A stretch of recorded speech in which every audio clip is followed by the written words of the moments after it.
20-year prison sentence acknowledging the consensual nature. ఒక 19 సంవత్సరాల బాలుడు 16 సంవత్సరాల అమ్మాయితో సంబంధం పెట్టుకున్నాడు. పెట్టుకున్న తర్వాత అమ్మాయి తల్లిదండ్రులు కేసు పెట్టారు. వాళ్ళిద్దరిది కన్సెన్సువల్ రిలేషన్షిప్. కానీ ఇప్పుడు ఈ కొత్త చట్టం ఏదైతే పోక్సో యాక్ట్ వచ్చిందో, పోక్సో యాక్ట్ 2019 చట్టం దానిలో సవరణ చేశారు. దాని ప్రకారం 20 సంవత్సరాల జైలు శిక్ష అనుభవించాలి వాళ్ళిద్దరి మధ్య అంగీకారం జరిగినా సరే. సో సుప్రీంకోర్టు అప్పుడు ఆర్టికల్ 142 ఇన్వోక్ చేసి ఇది నేరం కాదు అని చెప్పి ఇది చెప్తూ ఈ while the court some time grants relief in specific love cases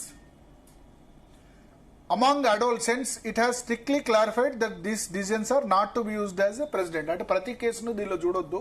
వాళ్ళిద్దరి మధ్య ప్రేమ సంబంధం ఉన్నప్పుడు 20 సంవత్సరాల పనిష్మెంట్ అంటే చాలా పెద్ద పనిష్మెంట్ అవుతుంది, అంతే కదా. 19 సంవత్సరాలు అంటే ఆ బాలుడు కూడా మేజరే, బట్ తెలిసి తెలియను. అమ్మాయికి కూడా కన్సెంట్ ఉంది, కానీ కన్సెంట్ ఉన్నా సరే రేప్ అని చెప్పి చట్టంలో ఉంది. సో దీన్ని మార్చాలి పార్లమెంట్ అని చెప్పి supreme court The Supreme Court expressed serious concern over the growing misuse of POCSO Act. Misuse అవుతోంది అని చెప్పి 2025 నవంబర్లో దీనికి సంబంధించి సుప్రీంకోర్టు చెప్పింది. సో ఇవన్నీ కూడా 2024 నుంచి 26 మధ్య సుప్రీంకోర్టు సంబంధించిన ఆబ్లిగేషన్స్. ఇప్పుడు బండి సంజయ్ కుమారుడికి సంబంధించిన కేసు మనం తీసుకుందాం. అమ్మాయికి 17 సంవత్సరాలు, అబ్బాయి 24 సంవత్సరాలు. బండి సంజయ్ కుమారుడు పేరు బండి సాయి భగీరథ్, 24 సంవత్సరాలు. వాళ్ళిద్దరూ మనం 2 వెర్షన్స్ తీసుకుందాం. ఫస్ట్ అమ్మాయి సైడ్ వెర్షన్. అమ్మాయి వెర్షన్ ఏంటంటే డిసెంబర్ 31 రాత్రి బలవంతంగా మందు దాగిచ్చి ప్రైవేట్ పార్ట్స్ టచ్ చేశాడు, అత్యాచారం చేశాడు అని చెప్పి అమ్మాయి కంప్లైంట్ చేసింది ఒక రిసార్ట్లో డిసెంబర్ 31. సో ఇప్పుడు డిసెంబర్ 31, ఇప్పుడు బండి సంజయ్కి సంబంధించిన ఆర్గ్యుమెంట్ ఏంటంటే డిసెంబర్ 31న జరిగితే అత్యాచారం జరిగితే ఇవాళ మే 9, ఇన్ని రోజులు ఏం జరిగింది, ఎందుకు కంప్లైంట్ చేయలేదు? రెండవది రిసార్ట్ కన్నా వాటికి అమ్మాయి కన్సెంట్ లేకుండా వస్తుందా? అఫ్ కోర్స్ కన్సెంట్ ఉన్నా నేరమే దీని ప్రకారం. రెండవది ఈ ఇన్సిడెంట్ జరిగిన తర్వాత కూడా తిరుత్తణి, తిరుపతి, అరుణాచలం ఇటువంటి పుణ్యక్షేత్రాలు కలిసి తిరిగారట. సో ఇన్సిడెంట్ జరిగిన తర్వాత నెక్స్ట్ డేనో లేకపోతే ఆ 2-3 డేస్ తర్వాత బంద్ కావాలి కదా వాళ్ళిద్దరి మధ్య రిలేషన్షిప్. అంటే అమ్మాయి తల్లిదండ్రులకు చెప్పో జరగాలి కదా. ఇన్సిడెంట్ తర్వాత కూడా కలిసి తిరిగిన సందర్భాలు ఉన్నాయి. ఇప్పుడు సడన్ గా వచ్చి దాన్ని అత్యాచారం అంటే కరెక్ట్ కాదు, ఇది ఒక హనీ ట్రాప్ అని చెప్పి బండి సంజయ్ సంబంధించిన ఆర్గ్యుమెంట్. హనీ ట్రాప్ అంటే ఆయన కేంద్ర మంత్రి కాబట్టి, కేంద్ర మంత్రి కుమారుడు కాబట్టి అతన్ని 24 సంవత్సరాలు పెళ్లి చేసుకోమని అడుగుతున్నారు. పెళ్లి చేసుకోకుంటే ఆత్మహత్య చేసుకుంటామని ఆ అమ్మాయి వాళ్ళ తల్లి బెదిరిస్తోందంటూ బండి సంజయ్ సంబంధించిన కుమారుడు కరీంనగర్ పోలీస్ స్టేషన్లో ఫిర్యాదు చేశాడు నిన్ననే. సేమ్ రెండు ఒకే సమయంలో కేసెస్ నమోదైనాయి. నిన్న సాయంత్రం బండి సంజయ్ కుమారుడు కేసు నమోదు చేస్తే రాత్రి పేట బషీరాబాద్ పిఎస్లో అమ్మాయి తరపు వాళ్ళు కేసు నమోదు చేశారు. సో ఇక్కడ ఈ రెండింటిని చూస్తే ఏమనిపిస్తుంది, ఇప్పుడున్న చట్టం ప్రకారం ఇది నేరమే, కన్సెన్స్ ఉన్నా నేరమే, అంటే మ్యూచువల్ అండర్స్టాండింగ్ తో జరిగిన అది నేరమే. ఎందుకంటే అమ్మాయి వయస్సు 17 సంవత్సరాలు కాబట్టి. కానీ సుప్రీంకోర్టు ఇటువంటి కేసెస్ చాలా మిస్యూజ్ అవుతున్నాయి. ఎందుకంటే ఇంతకుముందు 15 సంవత్సరాల నుంచి 18 మధ్య కన్సెంట్ ఉంటే గనక నేరం కాకపోయేది, 20 సంవత్సరాల జైలు శిక్ష పడేది కాదు. సో సుప్రీంకోర్టు పార్లమెంట్కి విజ్ఞప్తి చేసింది. యాక్చువల్లీ ఈ పోక్సో ఎందుకు వచ్చింది, protection of children from sexual offences act, Nirbhaya చట్టం కారణంగా వచ్చింది. చిన్న పిల్లలు 5-6 సంవత్సరాల మీద కూడా రేపులు జరుగుతున్నాయని నేను చెప్పింది. కానీ ఒకటి ఆలోచించాలి, సుప్రీంకోర్టు అబ్జర్వేషన్ కొంత మనం ఆలోచించాలి. 15 సంవత్సరాల నుంచి 18 సంవత్సరాలు ఇవాళ ఆలోచించాడు. 15-16 సంవత్సరాల్లో దాదాపు 25-30% టీనేజర్స్ ఫిజికల్ రిలేషన్షిప్ ఉన్న సందర్భాలు ఉన్నాయి. జెన్జీ యూత్ కు రిలేషన్షిప్ అన్నది కామన్ అయిపోయింది. సో ఇక్కడ మనం ఈ బండి సంజయ్ కుమారుడికి సంబంధించిన కేసు చూసుకుంటే వాళ్ళ వెర్షన్ ఈ విధంగా ఉంది. తల్లిదండ్రుల వెర్షన్ ఏంటంటే పేట బషీరాబాద్ పిఎస్లో నిన్న 5-6 గంటలు ఉన్నా సరే కేసు నమోదు చేయలేదు, ఇన్ఫ్లుయెన్స్ చేసే ప్రయత్నం చేశారు. రేవంత్ రెడ్డి తర్వాత డీజీపీకి వాళ్ళందరూ ఫోన్ చేసి ఇన్ఫ్లుయెన్స్ చేసే ప్రయత్నం చేశారు. చివరికి రేపు మోడీ సభలో 10వ తేదీన మోడీ సభలో ఆత్మార్పణ చేసుకుంటామంటే కేసు ఎఫ్ఐఆర్ నమోదు చేశారని వాళ్ళు చెప్తున్నారు. ఓకే. ఆ ఎఫ్ఐఆర్ నమోదు చేసిన చట్టాలు కూడా కేవలం 2 సంవత్సరాల లోపు జైలు శిక్ష ఉండే విధంగా బిఎన్ఎస్ భారత నాగరిక సురక్ష ప్రకారం మాత్రమే నమోదు చేశారు. కఠినమైన చట్టాలు పెట్టలేదని చెప్పి ఇంతకుముందు ఆర్ఎస్ ప్రవీణ్ కుమార్ బీఆర్ఎస్ నేత ప్రెస్ మీట్ పెట్టి చెప్పారు. సో ఇది అమ్మాయి సంబంధించిన వెర్షన్. ఇక్కడ మనం ఒకటి అబ్జర్వ్ చేయాలి, 2 సైడ్ల వెర్షన్ విన్న తర్వాత. ఎస్, బండి సాయి భగీరథ్, బండి సంజయ్ కుమారుడు గనక తప్పు చేస్తే చట్ట ప్రకారం ఇప్పుడున్న దాని ప్రకారం గనక తప్పు అయితే దాన్ని శిక్షించాలి డెఫినెట్గా. కానీ నేనేమంటానంటే బండి సాయి భగీరథ్ తప్పు చేస్తే దానికి బండి సంజయ్ రెస్పాన్సిబులా, అతన్ని రాజకీయాన్ని బ్లేమ్ చేద్దామా?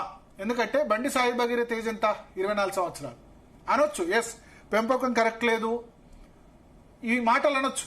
అంటే చేసే ప్రతి పని తల్లిదండ్రుల పెంపకానికి వస్తుంది. కానీ అతను 18 సంవత్సరాల లోపు కాదు, అతను కూడా 24 సంవత్సరాలు. ఓకే, సో అది బండి సంజయ్ని బ్లేమ్ చేస్తే గనక రాబోయే తరంలో మోస్ట్ ఆఫ్ ది రాజకీయ నాయకులు బ్లేమ్ అవుతారు. ఎందుకంటే మీకు రాజకీయాల్లో ఉన్న వాళ్ళ మీద ఏం జరుగుతున్నాయో మనకు చెప్పాల్సింది కాదు, అవునా కదా? కుటుంబ సభ్యులు చేసేదానికి తప్పులకి తండ్రులో లేకపోతే తల్లులో వాళ్ళో గనక వాళ్ళ రాజకీయ భవిష్యత్తు నాశనం చేద్దామంటే అది కరెక్టా? ఒకటి. రెండవది, అసలు వ్యక్తిగత సంబంధాలతో రాజకీయాలకి ముడిపెట్టాలా? పవన్ కళ్యాణ్ 3 పెళ్లిళ్ళు చేసుకుంటే ప్రజలకు ఏమన్నా నష్టమా? అడిగాడు కదా పవన్ కళ్యాణ్. నేను 2 కాదని నాకు కుదరలేక 3 పెళ్లిళ్ళు చేసుకున్న నష్టమా? విజయ్ త్రిషాతో సంబంధం పెట్టుకుంటే ప్రజలకు ఏమన్నా నష్టమా? అల్టిమేట్ గా ప్రజలకు ఏం కావాలి? పాలన కావాలి, అంతే కదా? పాలన కావాలి ప్రజలకి. సో బండి సంజయ్ కుమారుడు తప్పు చేస్తే బండి సంజయ్ కుమారుడిని శిక్షించాలి, కానీ బండి సంజయ్ తప్పు అనడం తప్పు. రెండవది, నేను ఇంతకుముందే చెప్పాను, గతంలో మాట్లాడుతూ చెప్పాను, ఇదే బండి సంజయ్ మాట్లాడారు, చాలా మంది కాంగ్రెస్ పార్టీ నేతలు కూడా మాట్లాడారు. కేటీఆర్ ఫోన్ ట్యాపింగ్ చేసి సినీ తారాలతో సంబంధాలు ఇవన్నీ మాట్లాడారు. ఫోన్ ట్యాపింగ్ చేస్తే సినీ తారాలతో సంబంధాలు ఉంటే కేటీఆర్ పాపం ఇట్లా బ్లేమ్ చేశారు. సినీ తారాలతో సంబంధాలు ఉంటే ఎందుకు ఒక్క సినీ తారను కూడా ఫోన్ ట్యాపింగ్ కేసులో విచారణకు పిలవలేదు? మన మీడియా కూడా థంబ్నెయిల్స్ యూజ్ చేసుకొని చాలా బ్లేమ్ చేసింది. నిజంగానే సంబంధాలు ఉన్నాయనుకున్నాం సినీ తారలతో, అది ఏమన్నా ఆపిందా డెవలప్మెంట్? కేటీఆర్ చేసిన డెవలప్మెంట్ ఆపిందా? వ్యక్తిగత రిలేషన్స్ గురించి చేసుకుంటూ పోతే ఏ రాజకీయ నాయకుడు కూడా పదవిలో ఉండడు. మనకు తెలుసు, ఒక్కో మనిషికి ఇప్పుడు జంజీ యూత్ లో ఎన్ని సంబంధాలు ఉంటాయో, నెక్స్ట్ ఇంకెవరో కొడుకు మీద కేసు పెడతారు, ఇంకెవరో బిడ్డ మీద కేసు పెడతారు. ఆఫ్ కోర్స్ ఈ విషయంలో కొడుకుల మీద మగవాళ్ళ మీద స్పెషల్ గా ఉంటుంది. సో ఇప్పుడు నేను ఎగ్జాంపుల్ చెప్తాను. మోస్ట్ ఆఫ్ ది ఇటువంటి కేసెస్ ఏంటంటే సెటిల్మెంట్ తో అయిపోతాయి. ఇప్పుడు చిత్తూరు జిల్లాలో ఒక ఎమ్మెల్యే, బహుశా తెలుగుదేశం పార్టీ ఎమ్మెల్యే మీద ఒక ఆమె వీడియో తీసి చేసింది. ఏం జరిగింది? ఎక్కడి వరకు వచ్చింది ఆ కేసు? రైల్వే కోడూరు జనసేన ఎమ్మెల్యే అరవ శ్రీధర్ మీద జరిగింది. ఏం జరిగింది? ఎక్కడి వరకు వచ్చింది?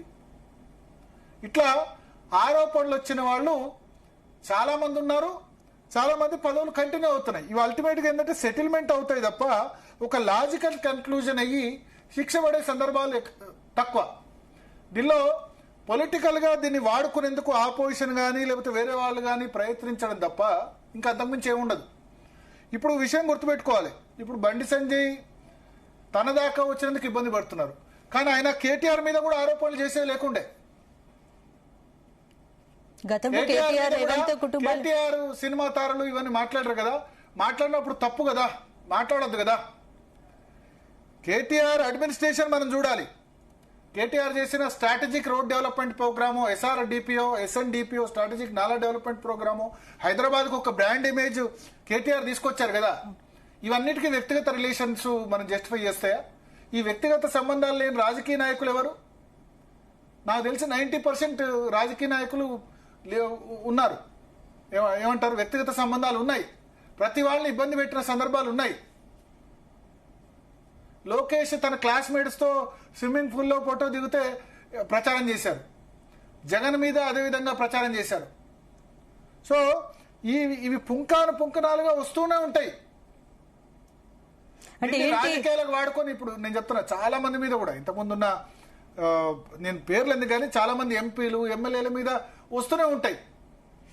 వచ్చినప్పుడు దీన్ని రాజకీయాలకు ముడిపెట్టద్దంట. వీళ్ళకి కాదు వాళ్ళకి కాదు, ఇవి రాజకీయాలకు ముడిపెడితే గనక ఏ రాజకీయ నాయకుడు పదవిలో ఉండడు. అంటే ఏంటి రాజకీయ నేతలను ఎదుర్కోలేక కుటుంబ సభ్యులను టార్గెట్ చేసే ట్రెండ్ పెరుగుతోంది అనుకోవచ్చా? అన్నీ అట్లా అని చెప్పలేం, కానీ జరుగుతున్నాయి. అది అన్నీ జరుగుతున్నాయి. ఈ కేసులో నాకు